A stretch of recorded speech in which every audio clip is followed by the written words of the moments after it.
কথায় গানে কবিতায় মানবিকতার জয়গান বর্তমানের কবি শিল্পীদের। কোনো রাজনীতি রং নয়, রং আমাদের মানবিকতা। মানবিকতা এবং মানবিক সংস্কৃতির বিকাশে আমাদের সোচ্চার হওয়া। সেই উদ্দেশ্যে এই দিন রবিবার 25শে আগস্ট বিকাল 3টায় বর্ধমান শহরের বিজয় তরণীর সামনে হাজির হয়েছিলেন বর্ধমানের কয়েকজন কবি শিল্পী। কথায় গানে কবিতায় তারা সোচ্চার হলেন অন্যায়ের বিরুদ্ধে, মানবিকতার পক্ষে। কলকাতার আরজিকর হাসপাতালে কর্তব্যরত মহিলা চিকিৎসকের নৃশংস খুনের প্রতিবাদে ওই ওয়ান জাস্টিস দাবিও তোলা হলো এই মঞ্চ থেকে। আমরা আজকে প্রত্যেকেই যে দানবিক সংস্কৃতি রয়েছে তার বিরুদ্ধে মানবিক সংস্কৃতির পক্ষে এবং বেহুশ মানুষদের থেকে মানুষ মানুষের পক্ষে আমরা এই পথে কবিতা গান কথার মাধ্যমে আমরা আমাদের বক্তব্য প্রকাশ করলাম। প্রত্যেকেই সাংস্কৃতিক অভিনন্দন জানাই। আমরা এইভাবে সারা বছরই পথে নেমে মানুষের সঙ্গে মানুষের কথা, তাদের কথা বলা এবং মানুষের কথা তাদের সাথে আদান প্রদান এইভাবে করে যাব। আগামী দিনেও আপনারা এইভাবে পাশে থাকবেন এই আশা রাখি। ভারতবর্ষ মানে আজ পেপারে আঁকা জল রঙের কোনো মানচিত্র নয়। ভারতবর্ষ মানে শুধু হর্ষবর্ধন কিংবা বাবরের বিজয় বার্তা নয়।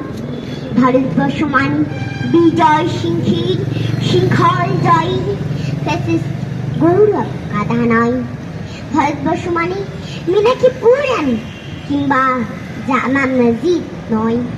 ভারতবর্ষ মানে নেহরুজির বংশানুবৃত্তি কিংবা জিন্না সাহেবের অলিখিত শ্বেতপত্র নয়। ভারতবর্ষ মানে এক ভালোবাসা, আমার তোমার স্বপ্নের সঙ্গীতের জীবনের আকাশের মাটির। আমাদের প্রাইমারি স্কুলে কলকাতায় সাদা দাড়ি মাথায় তেজ ড্রিল করাতেন আমাদের।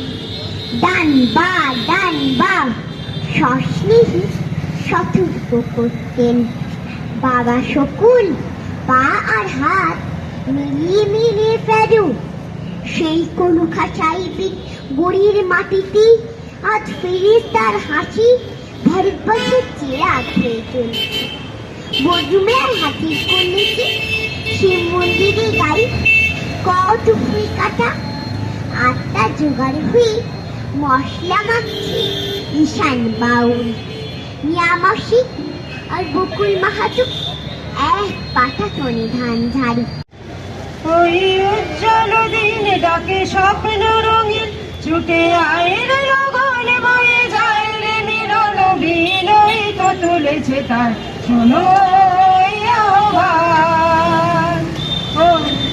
ওই উজ্জ্বল দিনে ডাকে স্বপ্ন রঙিন ছুটে আয়ের লগন বয়ে যায় রে মিলন বিনয় তো তুলেছে তার শোনো আহ্বান, শোনো আহ্বান।